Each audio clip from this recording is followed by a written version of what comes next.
muchas patologías en el sentido que derivan a otras. Juanete y genética, cirugía, hábitos, fascitis plantar. Es la clave de todo. Neuroma de Morton, esguinces de tobillo, Sergio. Un esguince crónico no existe. Metatarsalgias, la tendinitis. Que ese tendón no está preparado. Normalmente la gente piensa que son así y no las ha reflexionado.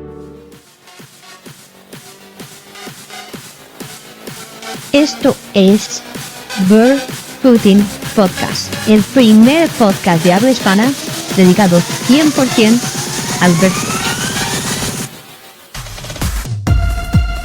Aquí aprenderás a cómo mejorar tu salud desde los pies con consejos, estudios y experiencias prácticas. Prepárate para realmente desatar el poder natural de tus pies. Bienvenido.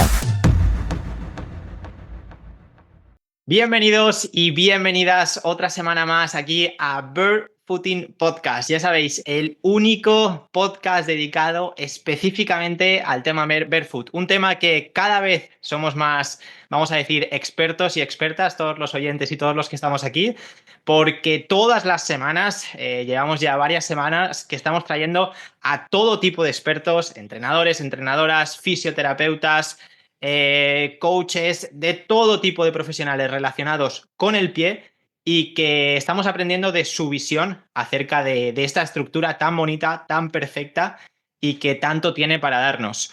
Hoy, concretamente, como veis por aquí, tenemos a Sergio Recuero, que es doble grado en fisioterapia e INEF, y concretamente es parte del equipo de Clínica Improve de Jesús Serrano, que ya lo tuvimos aquí en el podcast. Y nada más, Jesús, Jesús no, Sergio, perdona, para empezar, cuéntanos un poquito más sobre ti y sobre todo, como hacemos con todos los invitados, que nos digas cómo ayudas a esas personas que entran en la clínica y que tú tienes ahí para darles tus sesiones. Bueno, pues primero de todo, muchísimas gracias. Encantado de estar aquí, que me hayas invitado a tu podcast, Diego. Y bueno, pues como dices, me llamo Sergio Recuero. Estudié un doble grado de fisioterapia y CAFIT, que CAFIT ahora es algo que no se conoce mucho, pero realmente las siglas son así, y es Ciencias de la Actividad Física del Deporte, o el que sea, para que tenga más años, pues es lo que antiguamente se conocía un poco más como INES. Y bueno, o sea, mi experiencia laboral es que llevo 3 años aquí trabajando en la clínica Improve, donde trabajo también en el gimnasio como adaptador y rehabilitador de lesiones, y también estoy en la parte de fisioterapia de hacer tratamiento en camilla. Aparte, con experiencia previa, tengo 7 años de preparador físico, adaptador, rehabilitador y entrenador de baloncesto en un club de Rivas. Sobre todo me he centrado en categorías de formación.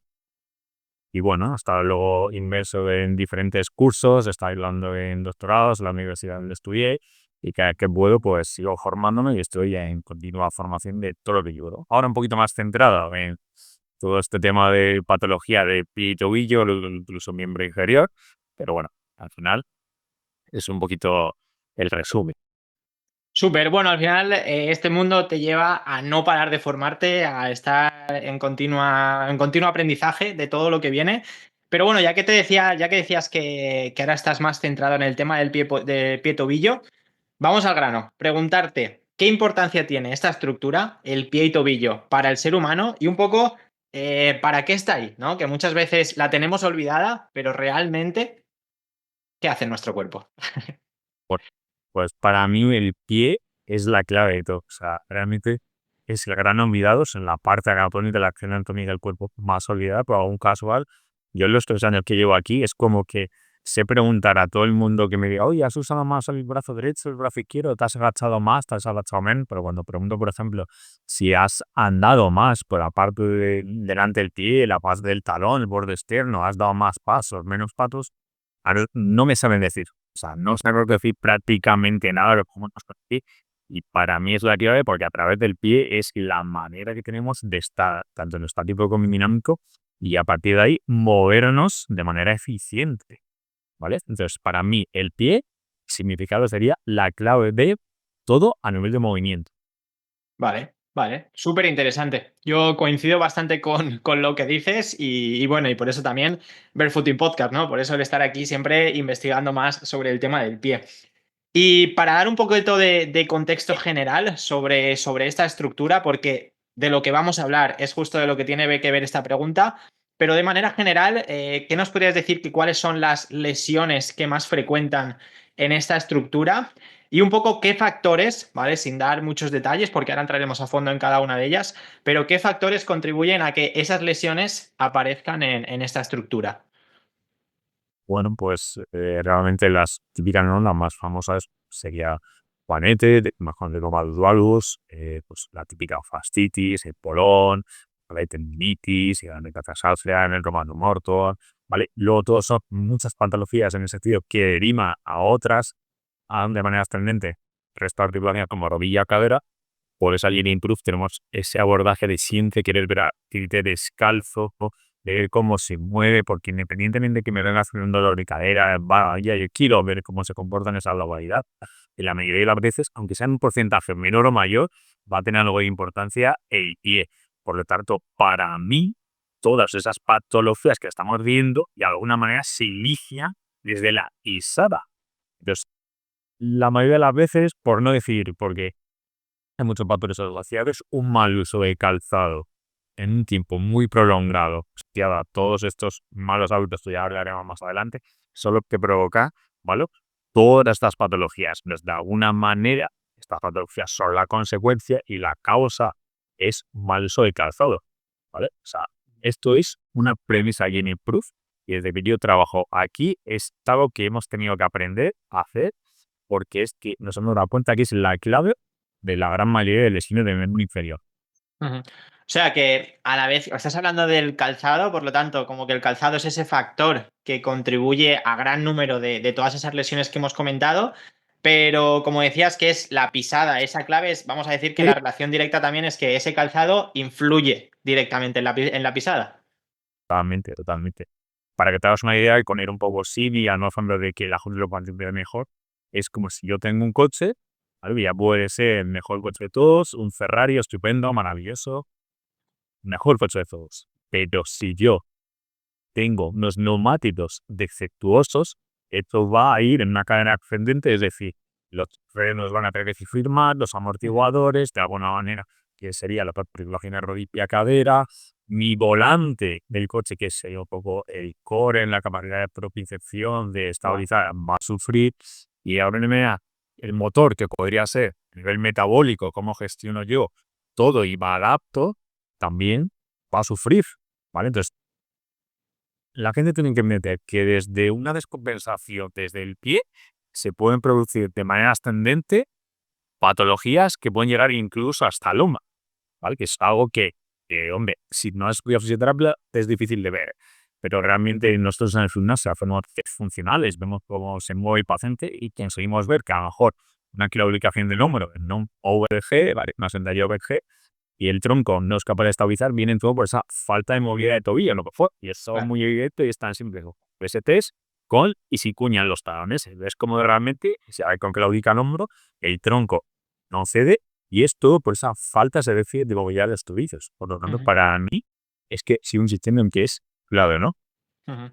Me encanta que nos hayas hablado de esto, ¿no? Como que a partir del pie toda la cadena va subiendo, porque no hace falta ni preguntártelo, pero todos los invitados que han pasado por el podcast, al final, conversando en estos episodios, hemos llegado a la misma conclusión de que el cuerpo es un todo, ¿no? Todo está unido y no podemos fijarnos solamente en el pie sin ver lo que está pasando en cómo se mueve el brazo, la movilidad del hombro, es decir, que desde abajo hasta arriba, ¿no? Diríamos hasta la cabeza, todo está unido.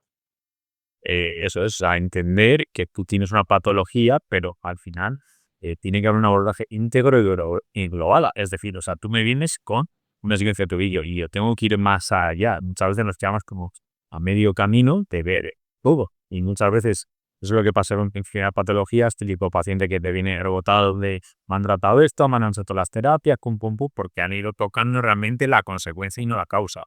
Y al final la causa es siempre, o sea, no hay una patología en la que no se pueda mejorar cambiando el calzado. No me lo creo. Sí, sí, el calzado convencional es el gran mal de patología de pie y tobillo hoy día. Qué bueno.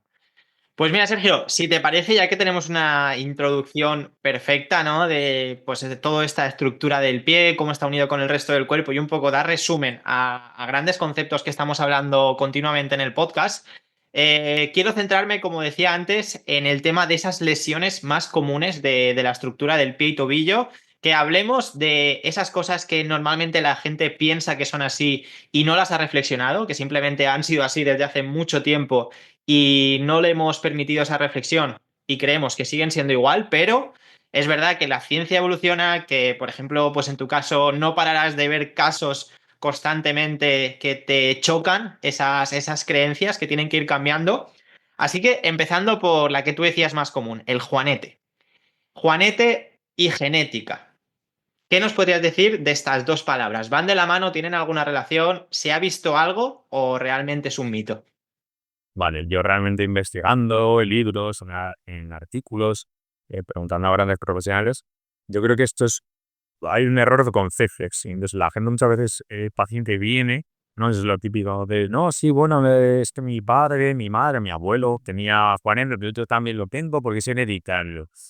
Y hay que entender un poco qué es genético y qué es hereditario. Entonces, hereditario es algo que tú naces con ello, ya es decir, yo mis padres tienen ojo azul y yo nazco con ojo azul. No nazco con el ojo azul y cuando tengo 20, 30 años se convierte en marrón. Ya. ¿Vale? Entonces, eh, realmente es lo que les intento decir de, oye, pero aquí el juanete no es hereditario. ¿Vale? O sea, el juanete no es hereditario. Si hay componentes, hay factores genéticos que condicionan a que existan más o menos posibilidades de capaz de ser juanete. Entonces, esto es como una teoría, ¿no? De tú naces con X papeletas y yo con más o menos papeletas. Esto va a venir condicionado, ya te digo, por esos factores genéticos, ¿vale? Y detalles que tenemos. Ujú. Entonces, Iván, yo nazco con 10 papeletas para tener un Juan y tú naces con 100 teóricamente, ¿vale? Porque tus padres tenían por venir al pie griego, pie egipcio, la morfología un pie más plano, por así decirlo, ¿vale? Con menos tono muscular, porque no es deporte, y factores asociados. Eso sí, es importante. Ahora, creo que no es la clave, no es el desencadenante. O sea, que tú nazcas con 100 papelitas y yo con 10, no condiciona que yo necesariamente tenemos Juanete y tú tengas 100 veces más posibilidades. Que es lo importante aquí, y ya lo vamos. Al igual que tú puedes nacer con esa condición de que sea más probable que tengas Juanete, ¿vale? Si yo tengo malos hábitos, es decir, voy con calzado muy estrecho, empiezo a tener sobrepeso, no me cuido, empiezo a dejar de tener esos estímulos que hacen que toda la musculatura intrínseca esté fuerte, pues yo pasarán los años y al principio estábamos muy desnivelados, yo con 10 posibilidad de tener Juanete que 100, y pasan los años y te voy igualando. Y volvemos a tu casa. Tú naces con esa predisposición de un pie más ancho de lo normal, pues en un ambiente donde favorece pues, que pueda ocurrir eso, pero eres consciente, tus padres son conscientes y entonces desde pequeño, pues calzado ancho, respetuoso, pues buenos hábitos, no, digamos, estás muchas horas sentado, estás en una vida menos sedentaria, y resulta que el factor condicionante que hace que aparezca ese fanete no es tanto la genética o lo que hayas podido heredar, sino esos malos hábitos. Entonces, yo acabo teniendo fanete y tú. ¿Qué pasa? Que si tú te descuidas más que yo por tener esos condicionantes, es más probable que aparezca antes y se instaure más rápido que yo. Ujú. ¿Sí? O sea, esto como cualquier otra cosa. Hay gente que fuma, vive hasta los 100 años y no pasa nada. Hay gente que se cuida mucho y por desgracia luego tiene una enfermedad de tipo cáncer. Bueno, pero estos son papeletas que tenemos. O sea, cada uno nace con mis papelutas y cada día que pasas, si haces las cosas mal, estás a añadir una papeleta para que pueda ocurrir. ¿Vale? Ujú. ¿Sí? Entonces, Sí, sí. esto tiene que creer la gente, que no porque tu padre, tu madre tengan Juanete, tú necesariamente vas a heredar una patología. Ahí. Tú lo que heredas son los factores condicionantes de que tendrás más o menos probabilidades de sufrir la nación. Claro. Te lo decía porque yo veo mucha gente que seguramente también será el caso que a ti te haya pasado, que te dice o que se limita a pensar que no puede hacer nada porque tiene esa creencia de que su juanete es genético, ¿no? De que su madre lo tiene y de que ella lo tiene, por lo tanto no puede hacer nada. Y realmente esto no es así, ¿no? Los hábitos esos que estás comentando influyen directamente. Es una creencia muy limitante, ¿no? De, oye, yo tengo un Juanete, además mi madre es una foto, tiene el mismo pie, y mismo Juanete, que la misma forma, tal. Entonces tú ahí ves cuando tienes que coger y decir, la verdad, o sea, esto no es hereditario, esto son, lo que te acabo de decir, estos factores asociados, la que ocurre en el que si tú haces y tu madre te viste con los mismos calzados que se vestía ella, te da Claro. de comer lo mismo que hacía ella, os movéis igual que hacía ella, serán todos los factores para que ocurra lo mismo y tengáis las mismas posibilidades tus descendientes de tenerlo. Pues claro, sí, pero cuando de repente rompes esa cadena, ya no sigues esos hábitos, no tiene por qué haber un planeta. Y es lo que tiene que entender la gente, que no necesariamente hay que tener la creencia limitante de que como en mi familia ha habido, yo necesariamente lo tengo que tener. Bueno, espero que estéis disfrutando de este episodio con Sergio. La verdad que a mí personalmente hablar sobre las lesiones y sobre todo de los mitos y las creencias tan erróneas que solemos tener es una pasada. Pero si estoy aquí es para hablaros de Barsox, el patrocinador oficial de Barefooting Podcast. Como ya sabéis, Barsox es una tienda de calcetines de 5 dedos respetuosos con la forma de tu pie, para que hasta cuando en esas veces que tienes frío porque es invierno, porque quieres ponerte unos calcetines, hasta en ese momento puedas respetar la forma y la función de tus pies. Versox fue una de las primeras marcas en lanzarse a este arriesgado mercado de los calcetines de dedos. Un mercado que a día de hoy vemos que está evolucionando, pero que años atrás era bastante difícil. Así que nada más, gracias Versox por patrocinar como siempre todos estos episodios con nuestros increíbles invitados e invitadas. Y con esto dicho, seguimos con Sergio. Y ahora que estamos hablando de esas acciones que podemos hacer para, vamos a decir, el tratamiento de Juanete, mucha gente se plantea, o muchos profesionales incluso, plantean el tema de la cirugía. Entonces, cirugía, hábitos que estamos hablando, ¿a qué nivel podemos llegar con cada una de estas acciones para tratar ese Juanete? Vale, tema importante el de la cirugía. Al final, la cirugía, esto tiene que entenderlo la gente, soluciona a nivel estructural. Vale. Si es que solucionas algo, por los géneros que me suelo encontrar, ¿vale? Y con esto voy a especificar para que no se me echen encima. Si tú corriges un Juanete, es decir, la consecuencia, pero no sigues tratando la causa, o sea, no le dices al paciente que yo te opero, ¿vale? Yo te opero, pero tienes que empezar a quitarte calzado que te ha provocado el Juanete, tardará más o menos tiempo y volverá al Juanete. Y esto lo veo yo. Claro. No, a mí me operaron hace 15 años, me dijeron qué tal, y ahora otra vez, ¿cómo es posible? Bueno, porque a nivel estructural sí, corregir esta desviación, pero a nivel funcional, porque hay músculos, los huesos, tendones y ligamentos, igual que la mano, si tú no lo trabajas, eso vuelve. Entonces, para mí la cirugía es poner un parche. Poner un parche, como tener un agujero en la pared y pon un cuadro bonito. Pues hombre, la puedo ya me lo puede ver, pero porque hay un cuadro bonito, lo puedo cambiar mañana, pasado, poner otro, pero la tercera sí para ir. Entonces, para mí la cirugía es solo una solución a algo estructural. A nivel funcional es imposible que dé solución. Entonces, ¿qué podemos hacer para evitar tener que pasar por una cirugía? ¿Vale? Lo primero es entender que hay diferentes grados de Juanete. Grado 1, grado 2, grado 3, grado 4. ¿Vale? Para mí debería haber más subtipos, ¿vale? Porque se queda muy corto. Pero sí es verdad que en grado 1 o grado 2 sueles que en gran medida haciendo las cosas bien y dependiendo mucho de la persona, pero suele ser en una gran mayoría de los casos un proceso reversible tanto a nivel estructural como a nivel funcional. ¿Vale? Porque lo vemos aquí. O sea, a partir del grado 3, 4, sí que se puede recuperar a nivel funcional gran parte, o sea, pues también lo vemos, pero sí es verdad que a nivel estructural es complicado que exista ese proceso para revertir a nivel, para la alineación, pero conseguir frenarlo para que no vaya más. Y eso también es algo súper importante que tiene que entender la gente. Oye, yo tengo un Juanete ya instaurado, grado 4. Vale, pues vamos a intentar al menos que no vaya más, que si nos iba afectando a nuestras estructuras, vamos a intentarlo. Esto Claro, es súper. Ujú.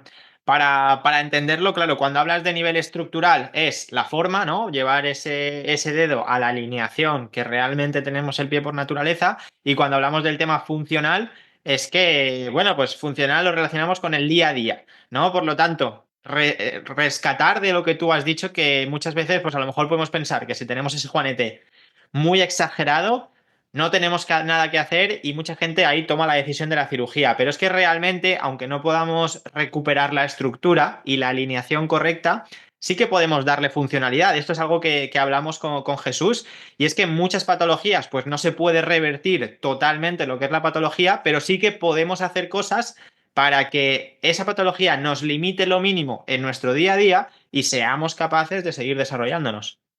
Eso es. O sea, y esto, el símil que te pongo, ¿no? Es con la típica artrosis, ¿no? Que no dicen artrosis, por lo que ya nos llamábamos a la cabeza como si fuera fingernail. La artrosis simplemente es el desgaste articular, como los kilometrajes. El kilometraje de un neumático, contra más lo usen, más se desgasta, ¿vale? Claro. Pero, por así decirlo, esa artrosis, o sea, ese, a nivel estructural, cuando se desvía, falla la cápsula, digamos, ni se puede producir el bonio, que es ese, como una tipo de pseudoartrosis. eh, Al final, tú lo que tienes que pensar ahí es que si ya tenemos una carencia a nivel articular, a nivel estructural, habrá que solventarla a nivel funcional, igual que una artrosis. Oye, tengo artrosis de la rodilla, condromalacia, pues tendré que tener una musculatura que rodee esa rodilla bastante fuerte para que ayude a compensar lo que ya a nivel articular le cuesta o sufre. Pues en el pie es lo mismo. Cuando me refiero es a nivel funcional, es esto, que yo todos los músculos que van hasta el pie y la musculatura extrínseca y los que están dentro del pie, la musculatura intrínseca, tendrá que estar fuerte y estar potente para corregir lo que no puedo hacer ya, esa alineación del dedo gordo, que es al final dar mucho apoyo, soporte y estabilidad a todo el pie. Total. Qué bueno. Y último tema, sí, para cerrar el tema de los juanetes, que es un tema que, como bueno, hablábamos antes, podemos expandirlo todo lo que queramos, ¿no? Al final de cada patología podemos hablar muchísimo. Separadores de dedos. ¿Algo pueden ayudarnos en alguna medida al tema del juanete? Eh, Buena pregunta. Los separadores de dedos, y esto también es importante, son una herramienta de trabajo, ¿vale? O Vale. sea, entonces hay que entenderlo como una herramienta de trabajo. ¿Pueden ayudar al juanete?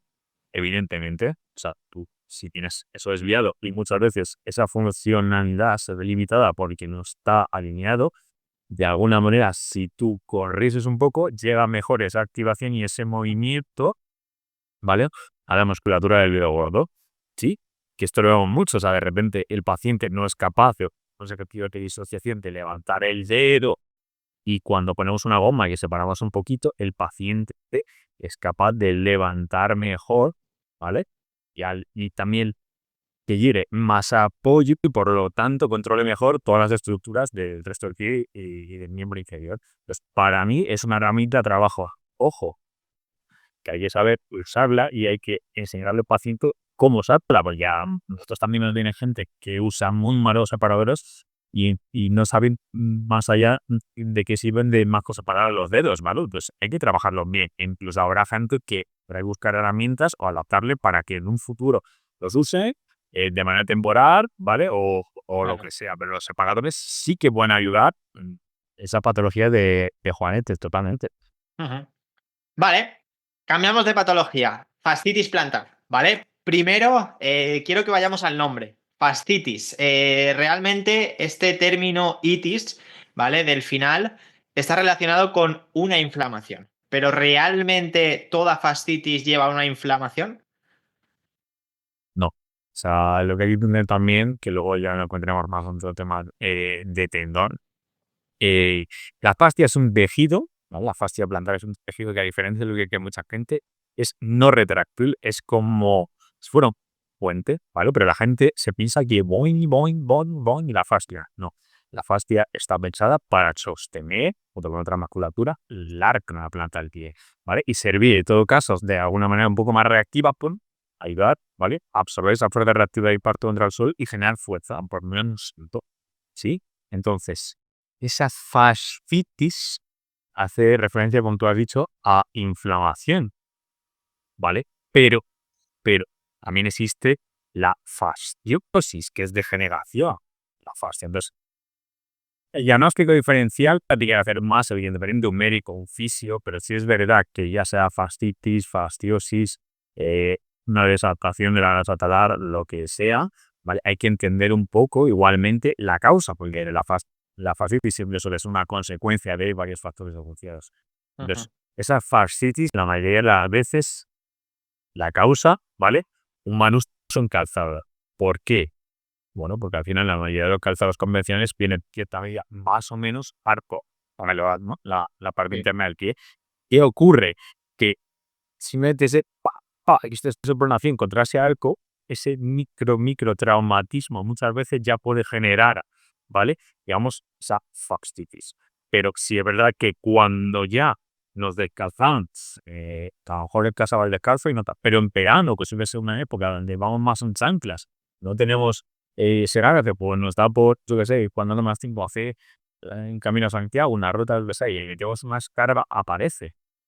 ¿Vale? Entonces, al final, que esa debilidad, esa falta de fuerza para que la ubique y rebote en exceso esa fascia, ¿vale? Ese es el mecanismo, sobre todo, la mayoría de las veces, de cómo se predice esa fascia, que también viene mucho asociada con la falta de movilidad de tobillo. O sea, siempre que hay una fascitis, deberemos mirar esa movilidad en flexión dorsal de tobillo. Siempre, porque va a estar reducida y muchas veces es por toda la retracción que hay de tejido blando de gemelo y isquioso. Súper importante. Bueno. Y has mencionado tema de la grasa talar. Y ahora me viene a la mente preguntarte sobre que, claro, el dolor de la fascitis, el típico dolor, es un dolor punzante en la zona del talón, ¿vale? Pero en esa zona es cierto que ese dolor muchas veces es difícil de diferenciar, ¿no? No sabemos si es fascitis, no sabemos si es algún problema con la grasa talar, como decías, no sabemos si incluso puede tener algo que ver con a nivel neural, con a nivel nervioso. Entonces, aunque esto necesitará de su diagnóstico, como no, como decíamos, por parte de un profesional, pero ¿podrías darnos alguna clave para diferenciar ese tipo de dolores en el talón y saber realmente si estamos ante una fascitis, fasciosis, fasciopatía o es más bien otra patología? Eh, sí, a ver, realmente el diagnóstico diferencial se tiene que hacer con varias herramientas. Ahora ya se puede hacer con el ecógrafo para ver a nivel estructural, pero la más potente que tenemos es preguntar al paciente ginecólogo, que a través de muchas de la respuesta, pues conseguimos acertar también el diagnóstico. Es decir, Ujú. la clave está en preguntar, ¿cuánto tiempo llevas con este dolor? ¿Cuándo aparece? Que normalmente suele ser por las mañanas, al iniciar la marcha, se agudiza más o menos cuando haces impacto, pues en fin, lo has tenido anteriormente, has tenido lesiones previas, gemelo, sóleo, mides también la movilidad de tu vientre. Todo eso te va dando pistas de si acaba siendo una fasciopatía, una fascitis, una anafasciosis. Sí, evidentemente, Ujú. cuando ocurre una fascitis, también se puede ver asociada a la adaptación de la casa talar o también el mítico espolón cráneo, ¿vale? Entonces, centrándonos un poco en esa desadaptación de la grasa talar. La grasa talar es la misma que puede haber en la linencia talar de la mano. Sirve para proteger, amortiguar esta zona de alto impacto, por lo tanto, el cuerpo siempre en una zona donde hay más riesgo de impacto suele recubrir lo tejer con grasa, que al final también sirve como termorregulador y protector. Por Ujú. eso, pues bueno, aquí en la mano tenemos, en el talón tenemos. ¿Qué pasa? Que esa grasa se va desadaptando con los años. Sí, se va desadaptando con los años, pero nos va a pasar a ti y a cualquiera, ¿vale? Llega un momento de la vida en que todos los tejidos de nuestro cuerpo van perdiendo propiedades. Pero, hay gente que le ocurre antes que además le provoca dolor, porque es una zona, el pie tiene muchísimas terminales nerviosas, y casi igual o más que la mano. Entonces, cuando hay esa adaptación, la grasa talar también a veces se debe. Yo, por ejemplo, en la clínica lo veo, o sea, no sé, tiene un nombre específico, pero es súper dudoso. Cuando veo a un paciente y le veo el pie, hay muchos que la zona del talón tienen como si hubieran metido un corto perfecto. O sea, tal Ujú. como si estuviera liso total, o sea, si pusiera ahí para medir cero de angulación, o sea, perfecto, perfecto. Y eso se ve mucho a tantos, tantos y tantos años sobre una suela rígida, rígida, dura. O sea, entonces esa grasa va aplastándose, aplastándose, aplastándose, aplastándose. Es como cuando te sientas en el sofá y ya el sofá tiene la forma de tu culo. Esto es lo mismo. Y la gente tiene que saber que esa grasa talar ayuda mucho a la motivación. Tanto que es casi un 80%. Por lo tanto, contra mayor porcentaje de esa motivación que tenemos la vaya restando a la grasa talar, se irá yendo cada vez más también a la jaspe, y esa jástula choca contra el espolón y por eso duele tanto, porque al final, sí, eres una superficie ósea que choca y duele. Y a diferencia de lo que quiere mucha gente, el espolón, debido a un modelo atómico, no sale en dirección hacia la planta del pie. El dirección sale en dirección paralelo a la planta del pie. Pero aún así, pues este perverso choca. Volvemos a lo mismo de antes. Hay gente que le molestará más o menos el espolón.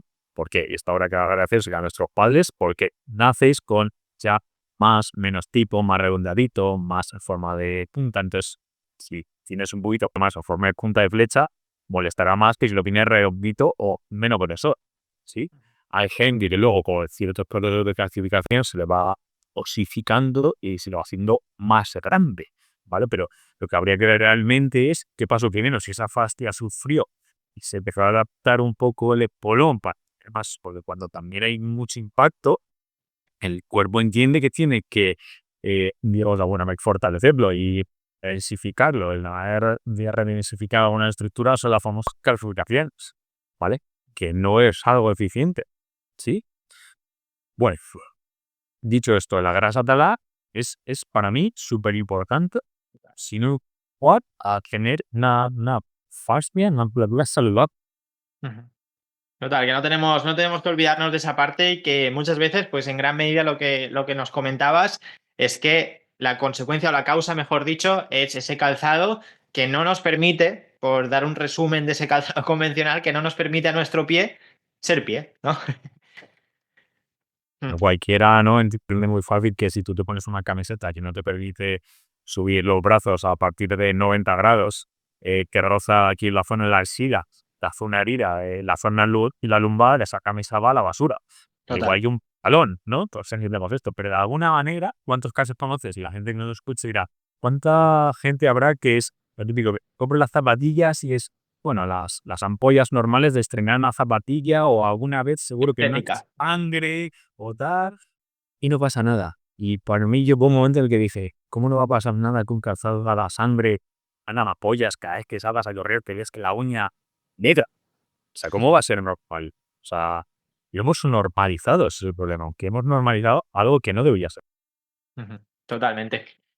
Por acabar con el tema de la fascitis, y ahora introduciremos también el espolón para darle una visión general de lo que nos has comentado, pero la fascitis muchas veces bueno, se convierte en un dolor que es muy limitante a lo largo del día, ¿no? Es una zona que prácticamente todo el día la estamos utilizando, ¿no? Para desplazarnos a cualquier sitio, posiblemente sentimos ese dolor y mucha gente lleva a llevar ese tratamiento a aspectos como infiltrarse. ¿Vale? Las infiltraciones. Es un poco, no sé si comparándolo de alguna forma, pero como ese juanete que llegamos al extremo y decimos, vale, cirugía. ¿Es también estas infiltraciones un parche? ¿O qué opinión tienes tú sobre tratar esa fascitis cuando ya está siendo en un punto muy limitante con esas infiltraciones? Bueno, cuando nos encontramos fácil y realmente limitantes de que el paciente no es capaz de estar ni 10 segundos de pie, que yo he Eso es. encontrado, hay que entender que muchas veces quiere solucionar de raíz la consecuencia, que muchas veces es de, ¿no? El espolón lo vas a tener toda tu vida, ¿vale? El espolón lo vas a tener toda tu vida. Entonces, realmente molesta y damos tanta importancia al espolón y todo porque lo que ocurre es que hay una inflamación, ese proceso de inflamación de acidosis que se queda ahí un poco, todos cambios químicos que se producen, que eso es lo que le da limpia litera, ¿vale? Y produce el dolor, hace que estemos más sensibles, incluso con estímulos que no deberían tolerar, como el propio hecho de estar de pie o un punto de ligera presión molesta, que a veces se queda cronificado, es decir, como que tu sistema nervioso no entiende ya, ¿vale? Y cual el posa, en unas palabras de un pues una cosa que sea un 2 de dolor, le interpreta como un 8, ¿vale? Mm. Entonces, es por todos esos cambios químicos que se producen de esa inflamación, cascada inflamatoria constante, que duele tanto. Sí, porque muchas veces nos encontramos casos donde vemos que no hay prácticamente nada, aunque se te ponga que es que yo digo, es un poco, pero al paciente le duele a realidad. Al igual que otras veces ves que tiene un deterioro brutal y el paciente no le duele. Y una vez más, la clave de esto es la funcionalidad, cómo tú trabajas el pie, tu apoyo y tu carga. Entonces, para mí la infiltración es, evidentemente, como para un parche, no lo estoy desacreditando, pero sí es verdad que no es la solución final. O sea, pero mucha gente lo hace porque es algo fácil, no te tienes que esforzar, es un segundo, casi ni te duele y encima te deja una analgesia muy grande, ¿vale? Ujú. Pero en casos puntuales, a lo mejor por si es muy aguda esa fascitis, se puede revertir el proceso y el paciente nos refiere, sí, mejor o con una infiltración, no sé qué, y a mí me vino súper bien. Vas a conocer a Manolito, que Manolito se ha hecho una infiltración súper bien, y vas a conocer a Pepito, que se ha hecho 8 y ninguna la ha funcionado. También porque hay gente más respondedora que otra, y no, independientemente de que los dos tengan una fascitis, va a ser lo mismo a la hora de ponerme ya bien fármaco. ¿Vale? Entonces, las infiltraciones vienen bien para empezar a quitar ese dolor cuando realmente el paciente no puede, de 5 sondas de piel y llorando de dolor, bueno, puede servir para, de manera puntual, que me esa analgesia y que el paciente pueda, entonces, si no, ya tú bajas en el sofá, ya te va, no. Te quito un dolor con la condición de que empieces a fortalecer y a trabajar todo eso que te está causando el dolor, pero para que puedas hacerlo sin ello, porque si no el paciente cojo no puede hacer ningún ejercicio ni fortalecer. Ujú. Pero la gente tiene que saber que también tienen consecuencias, me refiero, no son inocuas las infiltraciones. También desmineralizan mucho y afectan a tejido blando. Y gente que hace 10 años ves que tiene eh, todo ya con un deterioro muy grande. ¿Vale? Entonces, eso es lo que pasa muchas veces. Típicas lesiones muy feris, a lo mejor de que ves típico jugador que tiene una fractura, que se le hueso, se le rompe todo y demás. Suelen ser que coincide con un gesto y dice, pero ¿cómo se ha podido hacer esto si el gesto que ha hecho es súper, si solo ha caído con una pierna, no ha hecho nada raro? De tantas infiltraciones, al paciente no le duele, pero por detrás está todo ya destrozado, Ujú. ¿vale? Esto lo tiene que entender la gente, que si decides trate, tiene que darse estas condiciones y tienes que entender que es para fortalecer y trabajar, que no vuelva a ocurrir en un futuro esto. Claro. Que no nos convirtamos de alguna forma en dependientes, ¿no? Porque si nos infiltramos y no cambiamos esa causa, no cambiamos esos hábitos, pues luego otra infiltración y nos hacemos dependientes de un proceso externo y no dándole parte a la parte activa nuestra que podemos controlar. Todo lo que entre en nuestro cuerpo de manera exógena, al final vamos a volvernos dependientes y sí o sí vamos a necesitar o más cantidad o más dosis para que luego produzca el efecto. Bueno, el cuerpo tiene un potencial de adaptación para una vida que seres brutal. Y nos volvemos ya dependientes de esto, muchas veces por la propia memoria, ¿no? Yo hoy, nada, esto me infiltro cada X meses para proveer un bombo. Bueno, pues cada uno sabrá, pero ahí Claro. está la evidencia y ahí está lo que realmente ocurre, ¿vale? El médico debería tener la responsabilidad realmente de decir, oye, yo te infiltro, pero tienes que saber esto, o sea, no es la solución final, yo pues tanto la voy infiltrándote y realmente te muchas veces que se me infiltra, todavía no ha gastado las balas de simplemente digo, ¿y tú has probado fortalecer? No, no, yo de primera me infiltré. ¿No? Ujú. No sabré, pues entonces, si de manera más convencional, o al final también, quieras que no es un poquito pasivo, se hubiera solucionado haciendo ejercicios de movilidad de tobillo y oración miofascial, trabajando en la musculatura del pie. ¿Vale? Pero no todo el mundo está dispuesto a estar X meses, X semanas, hacérmelo, y sí, pues 10 minutos, pum, que cojo el pie y te pincho. Totalmente, totalmente. Y hemos introducido, hemos hablado del tema del espolón y creo que lo has dicho, pero para cerrarlo, para mí yo tenía la idea de que ojalá encontrara alguna forma de quitar ese espolón, ¿no? Porque nunca me ha pasado personalmente, sí que he tenido a familiares que tenían ese espolón, incluso que iban a gente muy convencional y muy tradicional que lo quitaban intentando darle golpes, que lo limaban, que sufrían de dolor. Y yo digo, tendré que encontrar alguna forma de que esto se pueda revertir, pero lo que te he escuchado antes decir, que ese espolón lo vas a tener para siempre. Al final hay que volverlo funcional, ¿no? Y que nos limite lo menos en el día a día. Sí, o sea, al final ese es polón, tú naces con X característica de tipos, bueno, como te he dicho, luego a lo mejor, depende de lo que te haya pasado en la vida, pues tuvieras más, menos superficiosidad alrededor de ese espolón, pero sí es verdad que al final la solución muchas veces no pasa por quitar el espolón. O sea, realmente yo cuando pregunto, digo, ¿para qué quieres quitar el espolón? El espolón está ahí, nací siempre con él, y por esta regla de tres, desde el primer día que diste un paso, si de verdad tienes este espolón en sí, y te ha tenido que doler, pero ha tenido que pasar realmente para que te duelen, ¿sabes? Eso. Esas desadaptación de la grasa talar, falta de fuerza, glorificación de la arco, pues a lo mejor hay que mejorar esa técnica de carrera, pues, el típico corredor de, no, pues me duele al correr al impactar, ¿no? Pues, hay que ver qué está pasando ahí. Entonces, muchas veces se quiere una solución muy cortoplacista, que ese es el problema, desarrollar las lesiones.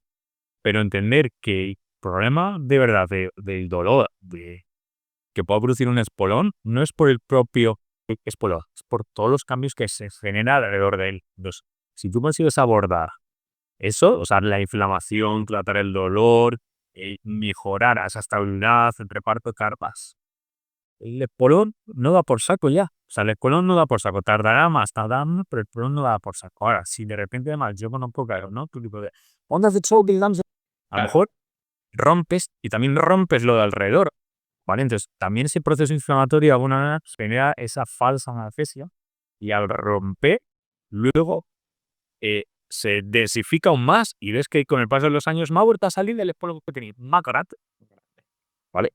Porque el cuerpo sigue entendiendo que es una zona de proteger, por lo tanto tiene que señalar más, ¿vale? Entonces, son casos lo que le pregunto y cómo no me han dicho antes, tío, está, en fin, porque las ondas de choque antes era la panacea y resulta que no son la panacea. Y que muchas veces pensamos en no dedicar mucho tiempo a solucionar la patología, ¿no? A tener esa visión cortoplacista. Y como tú dices, eso a largo plazo nos lleva a que tengamos que dedicar todavía aún más tiempo porque la lesión vuelve, porque la patología vuelve y encima en mayor medida, ¿no? Es verdad, y a lo mejor al principio lo tenías en pie derecho y ahora lo tienes en pie chico. O sea, Vale, entonces, sí sería es un poco que estás jodidillo por ir a tenerlo en pie, imagínate. Dos, eso es algo que tiene que entender la gente, ¿vale? Quiere quitarlo a nivel estructural, cuando realmente a lo mejor el 90% del problema viene a nivel funcional. O sea, yo, ¿para qué quiero quitarte el espolón si realmente lo que te he dicho antes, veo que tienes una grasa talar desadaptada, como si fuera alguien en talón que tuviera hecho un corte? Digo, el problema es ese, rellena esa grasa talar o mejora esa grasa talar, mejora la amortiguación y no le queda tanto impacto óseo a ese eso. espolón. Ya está. Total. Mejor actuar ahora, ¿no? Y no dejarlo para más tarde. Siguiente lesión, Sergio, neuroma de Morton. Aquí simplemente me interesa que antes ya hemos introducido, hemos hablado un poco de los separadores de dedos en relación al juanete, pero quiero meterlos también de nuevo, ya que, bueno, hemos hablado de lo que es una herramienta, de lo que realmente hay que saber utilizarla y no hay que hacer las cosas como si fuera cualquier juego. Neuroma de Morton y separadores de dedos. ¿Hay alguna relación positiva, negativa? Y bueno, lo primero entender que el neuroma es muerto, ¿vale? Es la inflamación que hace 4 dedos en el nervio interdigital. Es un poquito más gordo que el resto de los nervios interdigital porque es la confluencia de dos nervios, ¿vale? Es por eso que normalmente se sufre más ahí, que no quiere decir que en el resto de espacios, que también hay uno más, no sufran, pero por lo general al ser más gordo, con la misma compresión, pues va a sufrir más que el resto de los dedos. Es una patología de origen que es compresiva, ¿vale? Compresiva o bien porque se reduce el espacio interdigital o porque microimpactos repetidos sobre esa zona, aunque tengas bien, digamos, que tú ves a ese plista y digo, pues tienes espacio, ¿no? La separación entre el tercer y cuarto dedo, no lo entiendo, pero a lo mejor está tan impactando que le llega, digamos, ese micro impacto al neuroma y se inflama, ¿sí? Entonces, sobre todo hay que ver esas dos cosas, porque no es lo mismo porque estén los dedos aprisionados, comprimidos dentro del zapato, ¿vale? Oye, tengo bien el otro separado, pero no, digamos, me imparta y no tengo control y no amortiguo bien y por eso está sufriendo tanto, ¿vale? Entonces, para mí la clave es ver realmente cuál es la causa, si es más de una o de la otra. A veces van de la mano, pero ninguna tiene más peso que la otra. Ujú.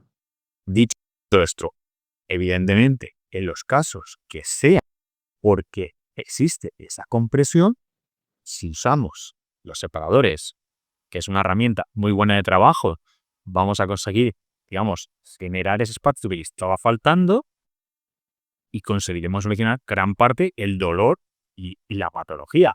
Ahora, en los casos donde, por ejemplo, tengo bien esa separación teóricamente y no es por esa compresión realmente, sino por ese impacto no controlado, si yo meto un separador, a lo mejor es posible que incremente más ese impacto y ese toque.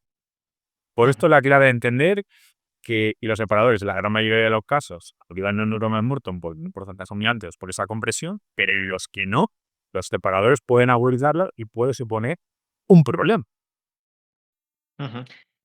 Me gusta esa aclaración, creo que es muy necesario, ¿no? Y sobre todo que demos la importancia de repetirlo las veces que haga falta, de que los separadores de dedos son una herramienta, no son para todo el mundo, no se puede utilizar de cualquier forma y en cualquier momento, y si se utilizan bien, funcionan, si se utilizan mal, lesionan, ¿no? De alguna forma también para resumirlo. Esguinces de tobillo, Sergio. Sé que es un tema que te gusta en particular, que incluso hablas mucho en tus redes. Y quiero centrarme, por ejemplo, por destacar uno de los temas que más solemos hablar en relación a esta patología, y es el tema de ese esguince crónico de tobillo, relacionado con esa palabra crónico que pensamos que es para siempre y que muchas personas lo sufren, o incluso muchos, por decir un deporte típico, muchos futbolistas que se están realizando esos esguinces continuamente y llegan a un punto en que se convierte en esa patología de esguince crónico de tobillo. ¿Qué nos puedes hablar sobre ella? Bueno, o sea, yo al final vengo el mundo a hacer esto y otra cosa no, pero esguinces, ahora que era algo sí o sí todos los días, mis 2 TTGs fueron de esguince de tobillo y al final es una patología que me encanta. Lo primero de todo, que al final el esguince de tobillo no, es la afectación de la patología a nivel de ligamentos que sirven para estabilizar a nivel articular. La mayoría de las veces se lesionan los de la parte externa, aunque bueno, en la parte interna también hay ligamentos, pero es más difícil porque la mayoría de pisamos y tenemos ese mecanismo de inversión de que nos va hacia afuera. Al final, lo de esguince crónico, ¿vale? A mí, más que esguince crónico en todo caso, porque queda, yo intento siempre estas cosas que a lo mejor son un poquito feas, suavizarlas. Yo podría decir más que esguince crónico, llamarlo como inestabilidad crónica de tobillo, ¿vale? Porque al final un esguince crónico no existe, tú no tienes el mecanismo lesional continuo, o sea, esa distensión no la tiene las 24 horas, porque es un mecanismo muy concreto de que ¡pa! Se te va. Pues es el esguince. O sea, esos segundos en los que se te va es el esguince. Por lo tanto, más que un esguince crónico, se puede decir una inestabilidad crónica de tobillo. Vale. ¿Vale? ¿Qué ocurre ahí? Que la gente cree que esa inestabilidad crónica de tobillo, de como tengo los ligamentos más largos o me falta jugar un ligamento. O sea, yo, por ejemplo, a mí me falta un ligamento. O sea, el ligamento peroneal anterior me falta uno de los haces, o sea, costillana, en ecografía, encima, pues anda, mira, pues te falta uno. Pues así me dice Juan, ahora te está hace muchísimos años. No he tenido ningún problema a día de hoy, no tengo inestabilidad, ¿vale? Pero resulta que me falta uno, ¿vale? Entonces, realmente yo tengo los peroneos muy fuertes, consecuencia servible, pues he tenido que adaptarme y tener los peroneos, que son la musculatura encargada muchas veces de evitar que se vaya esa inversión. Cuando nos hablamos de la 20, pues fallan en su ejecución de evitarlo, ¿vale? Pero, bueno, están ahí precisamente, su función es prácticamente esa, evitar que se vaya a inversión. Ujú. Entonces, lo que realmente genera la inestabilidad crónica del tobillo es en la sindesmosis, ¿vale? Tibia peroné. ¿Por qué? Porque a diferencia del complejo de astralino en los otros ligamentos, ahí solo existe uno. Y muchas veces lo que ocurre, porque a mí me ha pasado, concretamente por poner un ejemplo, es que como el cuerpo entiende y es una articulación que ya te has lesionado muchas veces previamente, generas un poquito más de libre sinovial. Esto seguramente la gente me escuche y lo va a relacionar más a lo mejor con patologías de teoría, que pues no, fuerte un poquito, se me hincha, no me duele, pero es ese exceso de líquido que tiende a escapar a veces por las cavidades que encuentra, ¿vale? Y se acumula más, de hecho muchas veces, pues, más arriba, pues abajo, que se acumula a lo mejor en maleolores del peroneo, ¿no? Sí. Pero tiende a escapar por ahí y al escapar abre ligeramente y entonces ese ligamento está distendido, ¿vale? A nivel de sindesmosis. Y es lo que hace que se produzca esa inestabilidad lateral, ¿vale? Entonces, es, es lo que yo veo muchas veces asociado a debilidad muscular, patrones alterados propioceptivos. Y pues no es únicamente eso, pero sí es verdad que yo me encuentro que lo que realmente produce ese esa inestabilidad crónica de tobillo, es este líquido que hace que se distinga el ligamento. ¿Vale? Ujú. En deportistas que nos reunimos así y tal, bueno, Sí. aquí es poder diferenciar, al favor de la gente entienda la ficha. Los deportistas de élite, ¿vale? Los profesionales, es lo más alejado que existe a la salud. ¿Vale? O sea, que es algo que encuentro mucho de, oye, pues si deporte es salud, los deportistas de élite tienen super salud, ¿no? ¿Vale? Entonces, ¿qué pasa? Que la mayoría de las veces ellos juegan vendados, han tenido, incluso quizás ya han estado hablando de prácticas en estudiantes, a los jugadores del Liga EVA y los profesionales por protocolo les obligan a vendar. Hayas tenido esguinces. ¿Vale? Entonces, de alguna manera también nos favorece que fortalezcas todas las estructuras y todos los mecanismos para evitar que ocurra eso. Que vuelvas de alguna manera dependiente de a lo mejor ese vendaje funcional para jugar. Pero insisto, son jugadores profesionales. Sí, pasa lo mismo en los amateurs con, a lo mejor me pongo la pica rodillera, tobillera, porque sí, lo tengo inestable. Y bueno, si tienes inestable, dos opciones. O lo trabajas y ves que a lo mejor en cierta medida, cierta intensidad con cierto volumen sufre un poco, o nada, es inestable, nena, rodillera, jugar, pum, o tobillera. Bueno, pues, igual cada uno decide ahí por. Ujú. Y realmente no tengo datos, no tengo porcentajes, pero estoy seguro de que todos los que y todas las personas que están escuchando ahora este podcast tienen algún amigo, tienen alguna relación directa, es decir, no hablaríamos ni segunda, tercera relación, sino una relación directa que ha sufrido alguna vez en su vida algún esguince, del tipo que sea, del grado que sea y demás. Por lo tanto, ya que te tenemos aquí con todos esos trabajos específicos de esta patología, ¿qué recomendación general podrías darnos? Vamos a hablar a nivel de salud y algún apunte a nivel de deporte, pero ¿qué recomendación general tendríamos para evitar esta patología? Bueno, pues al final entendé que jamás de los jamases vamos a poder evitar ninguna lesión, y mucho ¿Vale? menos un de tobillo. O sea, porque el riesgo de pisar un agujero o algo de ser inestable o incluso de algún deporte de contacto, saltar, pisar a alguien, está. Eso hay que entenderlo. Ahora, si yo tengo una pierna fuerte, si yo trabajo el tobillo, si yo tengo una buena musculatura, si yo piso mal, seguramente tendré menos posibilidades de hacerme unos esguince de mayor grado y de recuperarme en un periodo de tiempo mucho más corto que si no lo tuviera trabajado, ¿vale? Súper importante.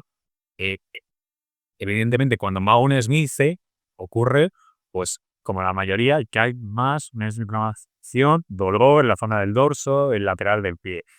¿Qué es lo que hay que hacer siempre? Bueno, si sospechamos que puede haber algo a nivel óseo, evidentemente al hospital, la biografía y descarta. Si no hay nada óseo, insisto, si no hay nada óseo, la mayor cagada que puede haber es inmovilizar ese pie. ¿Vale? O sea, ese pie se necesita mover. A lo mejor el primer día, segundo día, no en cadena cinética bien, es cerrada, pero no, o sea, cerrada es en el suelo, sino a lo mejor abierta para seguir movilizando, ¿vale? Porque ahora se ha visto, antes era con el protocolo RAES, ¿no? De diario, reposo, elevación, pum, pum, y ya se ha visto que no es tan así, ¿vale? Y esto es el build porque al final eh, tú te interesa que haya en cierta medida inflamación, ¿vale?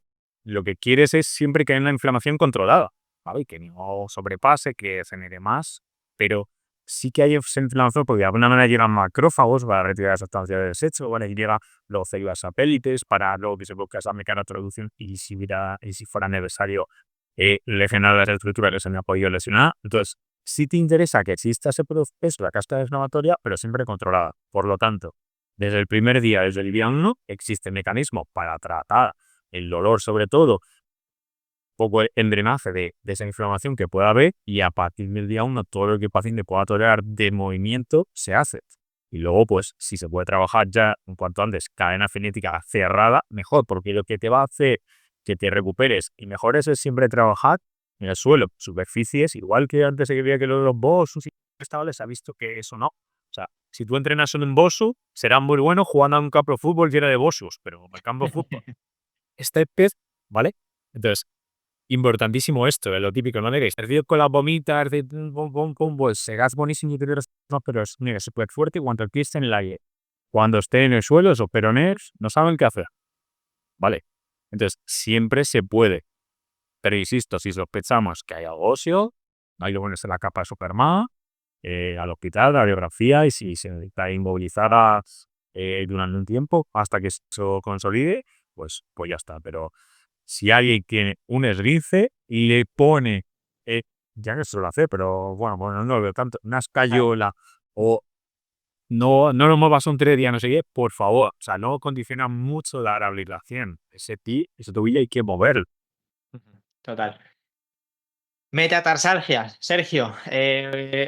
Vamos a hablar de esta lesión de manera con un aspecto puntual que te quiero preguntar y es el tema de las plantillas, ¿vale? Te lo digo porque yo personalmente, también hablando más de las plantillas genéricas, esas plantillas que encontramos en farmacias, supermercados y demás, que mucha gente con esta patología pues simplemente ve que estas plantillas tienen una pequeña amortiguación a nivel de los huesos metatarsianos y piensan que eso es suficiente. Entonces, ¿cuál es tu opinión sobre esta solución que muchas personas dan a la metatarsalgia con una plantilla genérica y luego también, pues, con una plantilla más a nivel de más profesional de un podólogo? Si también tiene algo que decirnos o por tu parte, ¿cuál es tu opinión con todo esto? Mi opinión sobre la metatarsalgia, a pesar de que es una patología también que hay muchos factores asociados, al final eh, una plantilla genérica, al igual que cualquier empresa que diga que vale para todo, realmente no vale para nada. Ya. ¿Vale? O sea, te dicen que esto vale para todo, que da la solución para todo, empiezas a sospechar que no vale para nada. Una de las características más importantes del entrenamiento de la fisioterapia es que se hacen protocolos individualizados y adaptados. Si tú, yo, tu madre, mi madre tienen una metatarsalgia, no puede ser que teniendo diferente longitud de pie, diferente peso, diferentes condiciones, la plantilla te va igual para ti, para mí, para tu madre, para mi madre, para solucionar la misma patología. Entonces, algo genérico no sirve. ¿Qué ocurre? ¿Por qué en ciertos casos a lo mejor esa realidad genérica alivia el dolor? Una vez más, la consecuencia que no la causa. Porque al final, bueno, si tú estás en una superficie dura, molesta más que si estás en Claro. una superficie blanda, amortiguada, acolchada. ¿Vale? Simplemente, claro, pero esa es la consecuencia. Si a lo mejor la causa muchas veces es una elevación excesiva del talón, es el pro, si bien porque cargamos más porcentaje del peso de recarga sobre el calcáneo hacia los metatarsos, hombre, pues yo beneficiaré cada vez más es una mandíbula aún más y más acolchada, ¿vale? Entonces, para mí no es una solución viable para nada. ¿Sí? Entonces, de alguna manera, es mi opinión sobre las puntillas genéricas. Ahora, sobre las plantillas hechas en podología que te miden un poquito más, ¿no? Los podólogos te hacen el estudio, tal. Bueno, puedo entender que sí se centran mucho en ese proceso de individualizar. Pero vuelvo a lo mismo. Centrados en la consecuencia, que no la causa. O sea, si esa persona yo realmente no veo cómo entrena, cómo corre, independientemente de las demás. Para mí es un poco irreal el hecho de que juegan en una cinta de correr, porque la fuerza, cómo aplicar la fuerza de cómo corres una cinta, no va a ser la misma que corriendo en la calle. Es que no van a ser las mismas. O sea, no vas de un mismos. Entonces, para mí eso es irreal, pero sí entiendo que lo que no van a poner es una pista de atletismo en un centro de podología. A mí lo entiendo, ¿vale? Ya. Pero sí es verdad que esas plantillas, ¿vale? Sí pueden, en cierta medida, quitar el dolor. Pero, bueno, no la consecuencia. La mayoría de las metatarsalgias que yo me encuentro es porque ese dedo gordo, causado por la pantera estrecha de la zapatilla, no está haciendo una función. Y entonces, en cierta medida, si pierde el porcentaje de apoyo sobre el dedo gordo, que esto es algo con mucho sentido común, yo tengo que trasladar ese porcentaje de apoyo a algún lado. Como no tenemos un sexto dedo, ¿no? Porque a lo mejor se podría ir hacia dentro del pie. Ese porcentaje de apoyo hay que trasladarlos, ese tipo de planta, que son 3 puntos de apoyo, hay que trasladarlo hacia adentro, el segundo tercerista. O sea, la gente que no lo está escuchando dice, a mí me pasa esto, pues seguramente yo no te he visto el pie, pero si te pasa esto, el tallo, en el gordo, lo tienes empezado no te hace. Y si yo te veo corriendo, te veo haciendo una que sea descalzo, de repente cuando vas a hacer una sentadilla, lo que sea que tengas que estabilizar, el dedo gordo empieza, se levanta, Sí. no estabiliza, no estabiliza, ¿vale? Entonces, las plantillas creo que tienen esa función, cuentan esa función, sí, tienen forma de pire, lo primero. Eso es lo primero. Y lo segundo, si van acompañadas de un tratamiento de ejercicio y explicar al paciente, oye, yo voy a poner la plantilla porque me duele tanto que no puedes ir, vamos, no puedes subir las escaleras de tu casa. Eso para mí es algo que incapacita bastante y podría decir, bueno, venga, para que pueda, pero con la condición igual no de que trabajas, ¿sí? Ahora, casos muy puntuales donde defiendo a muerte plantillas o órtesis, ¿no? Patologías neurológicas severas, donde realmente el paciente no tiene capacidad por sí solo, tanto a nivel neural como a nivel motor, de generar las adaptaciones necesarias para que esto se corrija. Entonces, a mí me encantaría que algún podólogo viniera y me dijera que la musculatura del pie, dándole los estímulos adecuados, con el trabajo, con el volumen necesario, no puedes fortalecer y corregir, a igual que si lo me pongo al gimnasio, hacer curl de bíceps, es decir, flexión de codo. Un día con 5 kilos voy trabajando, pues en un futuro muy cercano podré levantar a 10, que a veces me andar hasta 7, que tendré más masa muscular, es decir, hipertrofia. ¿Por qué? La musculatura del pie, dándole el estímulo adecuado, no va a ocurrir lo mismo. Es un músculo, funciona de la misma manera. Claro. Entonces, ¿por qué lo tiene que hacer una plantilla y no lo puede hacer el propio paciente? Ahora, si me dices, no, me ponen el pie equino con la patología de síndrome no sé qué, digo, perfecto. Es que el paciente por sí solo no puede ser. Ahora, Manolito que tiene 30 años, ¿por qué necesita plantillas y no puede hacer ejercicio para fortalecer la musculatura del pie? Y porque además, impepinablemente, se le pones de la única de los inviables es que dale las dos de o fortaleceres o plantilla, evidentemente. ¿Qué ocurre ahí? Volvemos a los intereses económicos de cualquier profesional sanitario. Si yo te derivo y te digo mis servicios no son útiles, pues en medio de los pacientes yo no saco dinero, ¿vale? Pero de igual manera hay que entender que la salud, la sanidad, cualquier ámbito sanitario tiene que evolucionar y al final vamos todos en el mismo barco. O sea, vamos todos en el mismo barco. Claro. ¿Sí? Entonces, hay que entender a eso. O sea, para mí todos los militares vamos de las manos. Que no soy mejor que el trauma no es mejor que yo, no soy mejor que el pueblo, simplemente que hay cosas que tengo que defender y a mí me encantaría hablar con el si me encantaría rebatir, que me diga, pero había yo y me encantaría sobre todo la opinión de un podólogo y decirle, y si yo no le doy los estímulos adecuados ambos con el pie, no se va a poder desarrollar y corregir una patología que es, por ejemplo, déficit de fuerza, ¿vale? O desequilibrio de fuerza a nivel muscular. Que venda a decírmelo. Y lo hablan porque me encantará, ¿no? O sea, de verdad que me encantaría. Ese que estás hablando, Sergio, es un poco el objetivo que personalmente tiene este podcast, ¿no? El Barefooting Podcast. Y es, ya que todos decimos y todos tenemos esa idea de que realmente las personas que nos dedicamos al sector no sanitario estamos por y para las personas, ¿no? Para solucionar sus problemas y para mejorar su vida activa y al final eso tiene todas las consecuencias de que pueden hacer más cosas, pueden tener más aventuras, se sienten mejor. Y justamente, pues este podcast es para eso, para unir de alguna forma a todos los profesionales que nos den su opinión más sincera, más real, y entre todos crear de alguna forma, nunca vamos a crear esa línea perfecta, porque para cada persona, como nos decías tú, hay que individualizar, pero sí empezar a dejar claros ciertos temas que son esas creencias limitantes que hemos hablado durante el episodio y que tenemos que ir rompiéndolas porque se está viendo, porque cada vez hay más realidades de personas que lo están viviendo y que de alguna forma, pues si alguien lo vive, pues ojalá nos podamos aprovechar todos si es bueno para nosotros, ¿no?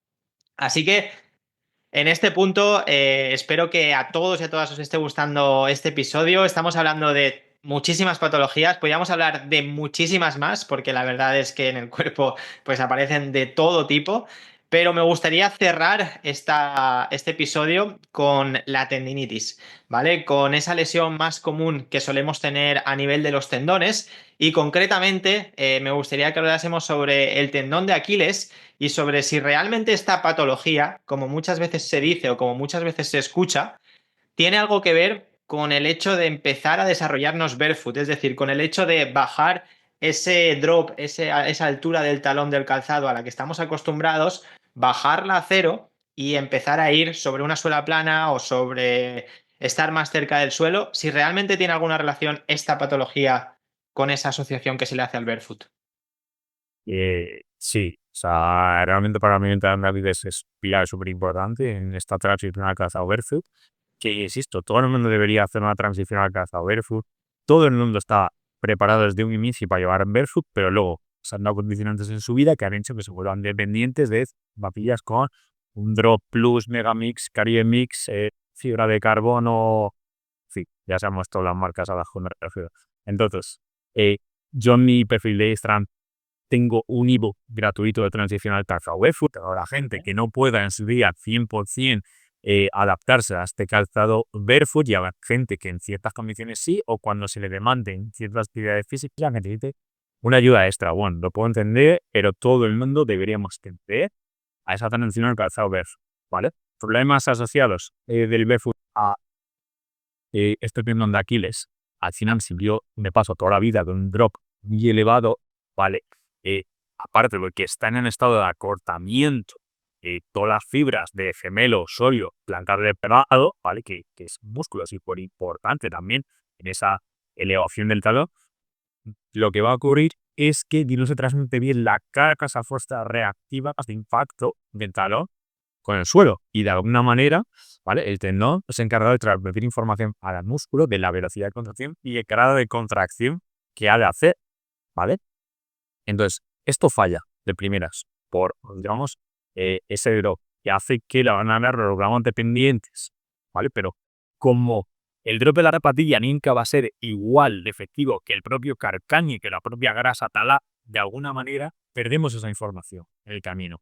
Y esa información, abajo, cuando llegamos 10 kilómetros corriendo, está ya alterada. Por eso de repente lo notas cuando es que se te empieza a notar nada y de un día para otro. Ahora, cuando llevo barefoot, nos avisa mucho antes, ¿vale? ¿Qué pasa? Que esto, no todo el mundo puede empezar a correr de primeras con barefoot, ni hacer impacto de alta intensidad con el barefoot, precisamente por esa adaptación que ha habido y porque ese tendón no está preparado. De hecho, incluso personas sanas, a lo mejor, realmente nunca van a poder hacer más maratón, ¿vale? Entonces, se ha puesto muy a punta caramelo hacer una maratón o no hacer Ironman, no sé qué, pero no todo el mundo va a estar preparado, incluso sin haber tenido ninguna patología de que eso más. Entonces, esto es importante de entender, ¿vale? Cuando existen estas patologías del tendón, es porque está fallando algo a nivel de cargas, o bien yo me estoy pasando por ciertos puestos, no soy capaz de asimilar esas cargas, ¿vale? Mm. O bien, de alguna manera, no le está llegando el estímulo adecuado, ¿vale? Y cuando andamos descalzos, sí le está llegando. Entonces, está tan desadaptado y ya no es capaz de absorber la fuerza adaptativa cuando estamos de pie, de estático o andando. Ya no te digo con impacto, ¿no? Entonces, de alguna manera, hay que volver a adaptar el tendón. Cualquiera, yo me estoy viendo y sepa un poquito de tendón, sabe cómo adaptar cargas, trabajo de pliometría, isométrico, ¿vale? Y luego cada persona, pues, si tenemos encima de movilidad de tobillo, pues hay que trabajar también para que haga esa fuerza de todo el movimiento entero y que trabaje bien ese tendón. Pero para mí es la clave si alguien realmente quiere hacer esa transición y calzar, pues porque pasar de aquí a pasar aquí, ¿vale? No se tarda un día. Habrá gente más rápido, menos rápido, pero si bien no se hace la transición, se tiene que hacer bien guiada. Y si ya queremos correr, ni te cuento, ¿vale? Yo a día de hoy estoy haciendo transición para correr con calzado barefoot. Me Bueno. costará, pero conseguirlo, ¿vale? Pero tengo que trabajar en ello, porque si no mi tendón va a sufrir. Claro.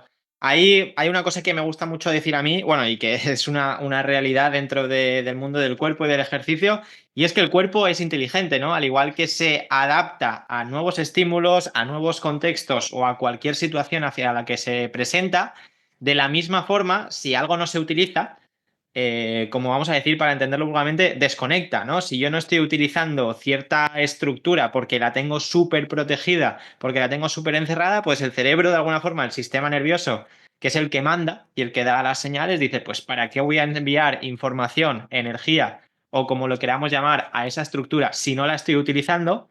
Y de repente llega el punto, como decíamos, que de un día al otro, de la noche a la mañana, queremos gastar esa estructura al 100% y no estamos preparados.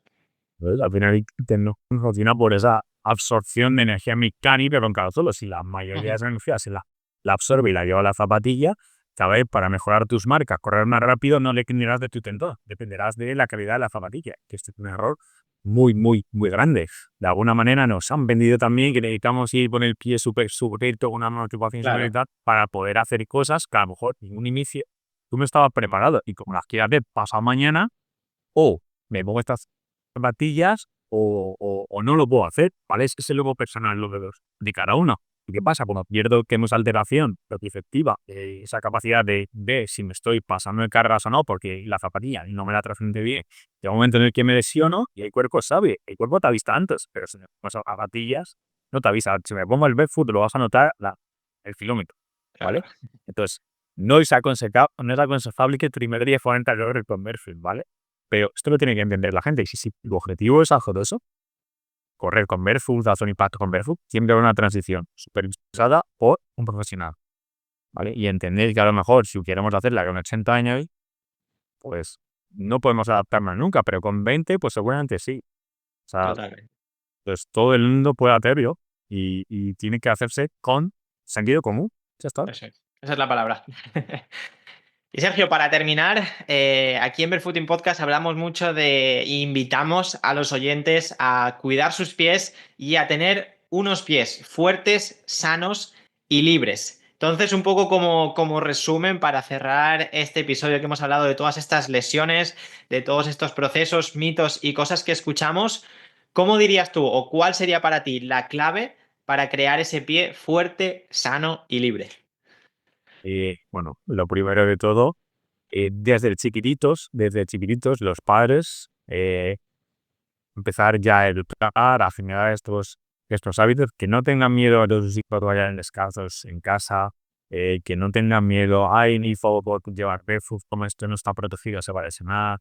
No es así. Yo pongo el ejemplo del baloncesto, de toda la vida, baloncesto se pensaba que para proteger de los enemigos de tobillo había que llevar unas zapatillas súper altas, que te protegiera. Luego se ha visto que para sacarte las Kobe, que no, que había que fortalecer y más baja te daba más sujeción, tal. Pues esto es lo mismo.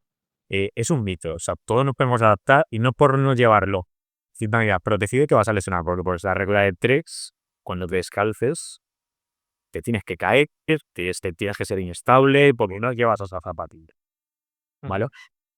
A ser posible, si no te queda otra que llevar calzado convencional, estrecho en tu trabajo, tal, pon en una balanza y vale, pues me paso 8 horas trabajando con calzado estrecho, pues tengo que de alguna manera el resto del día, el resto del fin de semana, ir con calzado convencional para solventarlo. Y en alguna vez, si se puede, pues poco a poco, que yo creo que esto es más cultural, ir introduciendo calzado barefoot y ya se va viendo en todos lados. O sea, yo trabajo 8 o 10 horas descalzo, no me duele los pies, no más nada. Es verdad que al principio, el primero mes o otro mes, ya joder, man, y no más apretas un estéreo que alucinas, pero yo simplemente de ir descalzo, moverme, ya estoy desarrollando una fuerza, vamos, de un arco que me está aumentando incluso, vamos, en la potencia que tenía desde, porque yo soy un niño de condición que yo tenía de plano y no lo tengo para nada plano ahora mismo. Entonces, eh, eso y luego entender muy bien, ¿vale? Si tengo alguna dolor, molestia, saber que existe una solución más allá que sea más sencillo, ¿vale? Porque siempre de dolor de pillar algo, plantillas, no para. Pero existen muchas más estrategias que una plantilla para solucionar problema, una patología aquí y pensar que a lo mejor, tu problema de rodilla, cadera lumbar también tiene que ver con el pie. Hay que mirarse más los pies. Saber que los pies están ahí, que son súper importantes. Son los amigos ahí, pies. Total. Hay que tenerlos más en cuenta. Me gusta como resumen, ¿no? Y Sergio, como te he comentado y como seguramente muchos de los oyentes estén esperando, siempre me gusta terminar los episodios compartiéndote tres preguntas que son las tres preguntas clásicas del podcast para saber un poco más de tu vida personal y esa relación que tienes con este mundo barefoot, ¿vale? Así que no sé si tienes algo más que se te haya quedado pendiente por decir, este es el momento y si no, pues pasamos a por estas preguntas. Pasamos a por las preguntas, porque si no, vi yo que me enrollo bajo las persianas. El No, chico hombre. hablan. Ha sido un episodio, o sea, episodio completísimo. La verdad es un episodio para rever y reescuchar. Así que, bueno, pues vamos a por esas preguntitas. Primera de todas, Sergio, imagínate contexto en el que a partir de hoy tienes que tomar una decisión y no hay vuelta atrás, ¿vale? Como la típica pastilla azul, pastilla roja de Matrix, y es pastilla roja, por hacer esa comparación. A partir de hoy, siempre, siempre, siempre, siempre vas a tener que hacer toda tu vida descalzo, o pastilla azul, tienes que hacerlo todo con calzado. El calzado puedes elegir el que quieras, pero cuando hablamos de todo, es todo. Es ducharnos, es ir al trabajo, es ir a la montaña, seguir nuestros hábitos, es decir, todo con calzado o descalzo. Vale. Yo a día de hoy, porque mi trabajo pues lo permite y lo puedo hacer así y lo hago bien, descalzo, te diría descalzo. O sea, Vale. totalmente. Yo, en casa estoy descalzo, en el trabajo estoy descalzo, lo único que no hago descalzo es conducir, o sea, para perros, que podría hacer ahora mismo el 60% de mi vida descalzo. Ajá. Vale, pues justamente, bueno, creo que no lo acabas de decir, pero la segunda pregunta tiene que ver con cuántas horas o qué porcentaje pasas al día descalzo en tu día a día. Ese 80, bueno, nos has dicho que en casa estás descalzo, en el trabajo estás descalzo. Yo el tiempo que estoy de lunes a viernes calzado es el tiempo que voy en el coche. Porque yo aquí en Improve bajo unas veces a hacer baño descalzo. Una semana sin querer no me di cuenta y fui hasta el coche descalzo. Entonces, el tiempo que voy en el coche y luego el fin de semana, cuando salgo de casa, voy descalzo. O sea, que se podría decir que sí, un 80-20. Joder, brutal, buen porcentaje, buen porcentaje. Y la última está relacionada más con el tema del calzado. Nos gusta y nos gustaría conocer un poco cuál es tu armario, ¿vale? Cuáles son o cuántos calzados primero tienes en total.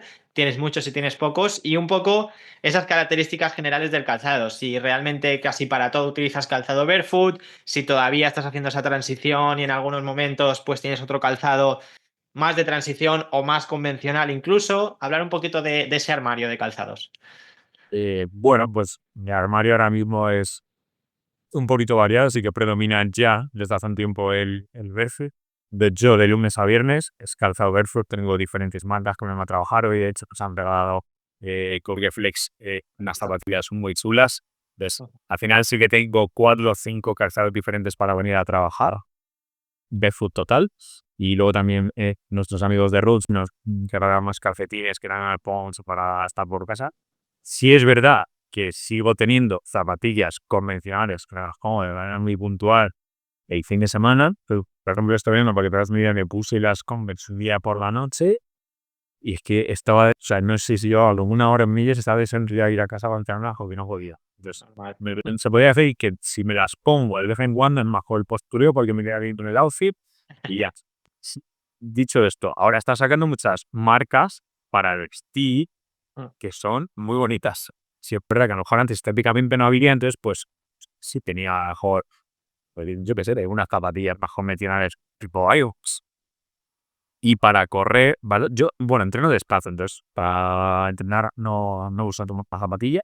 ¿Vale? Y para correr estoy haciendo la tren este tiempo y estoy llevando una salta. Y es verdad que ahora estoy también en una liga municipal donde yo vivo. Cada 2 fines de semana juego al baloncesto y ahí sí que llevo una zapatilla de baloncesto. Unas Kobe que son bajas, pero es que baloncesto no hay zapatilla Verfi. Claro. Hay. Entonces, se podría decir ¿y qué es eso, no? O sea, la mitad de mi armario un poco más es barefoot. O sea, pues sí, verdad que las que tengo convencionales, al final acabo usando una para todos. Las demás, sinceramente, ahí no ha sido más en tierra porque son más protegidas, pero en verano, pero que a mí me gusta menos porque no las tolero, además. O sea, no las tolero. El que Claro. empieza con barefoot, ya convencional, tolera poco. Y si se las ponen más con el outskip, Claro. veo y empieza muy guay y ya está. Por la estética. Total, yo cuando te metes en este mundo barefoot, no hay vuelta atrás y por suerte, como tú decías, pues cada vez hay más marcas o dentro de muchas marcas se está abriendo ese abanico de variedad de tipos de calzado, básicamente pues con lo que tú has dicho muchas veces en el episodio, con forma de pie, ¿no? Sí, es verdad que algunas a lo mejor un poquito de drum, un poquito más Eso es. protegidas para hacer esa transición, pero al final lo que tiene que tener una zapatilla Barefoot sí o sí es forma de pie en el antepié, en los Eso es. dedos. Pero gordo tiene que ir alineado y ese espacio de los dedos tiene que estar ahí, no pueden estar apretaditos. O sea, para mí eso es primordial. Puedo negociarte el drop, dependiendo de la actividad que sea que vayas a hacer, dependiendo de tu patología, pero lo demás que tiene que tener un cajado Barefoot es innegociable. Ujú. Bueno, Sergio, pues con esto podemos decir que cerramos este gran episodio hablando sobre esas patologías más comunes del pie. Aprovechar, ya que te tenemos aquí delante, pues para darte las gracias, primero, por haber formado parte de Barefooting Podcast en este episodio tan completo como estoy diciendo. Y segundo, pues por eso, por haber aceptado la invitación, por conocernos, por haberte compartido abiertamente, ¿no? Haber compartido casos incluso que tú trabajas, tu propia experiencia ya de todos esos años que nos contabas al principio que llevas tratando gente y dentro de este mundo. Así que para terminar, pues ese mensaje de gracias y de gratitud por haber formado parte de esto. Muchas gracias a ti por invitarme y yo pues, encantado de poder compartir, poder ayudar y de alguna manera pues poner esa semillita en este camino tan bonito que es el calzado barefoot y volver a recuperar la salud del pie. Total. Pues seguiremos y esa semillita te aseguro que la has puesto seguro en muchas personas. Así que nada, pues para terminar el podcast, como siempre digo, que aquí termina nuestro paseo de hoy, este paseo de hoy con Sergio, pero el camino hacia unos pies más fuertes, más sanos y más libres, pues tiene que continuar, ¿no? No tenemos que dejar las cosas a la ligera y tenemos que seguir tomando acción a diario, como justo ya hablábamos con Sergio. Así que con esto dicho, nos vemos la semana que viene en un nuevo episodio. Gracias a todos y a todas las personas que estáis ahí detrás escuchando. Y nada más, recordar, como siempre decimos, que cada paso cuenta. Un abrazo.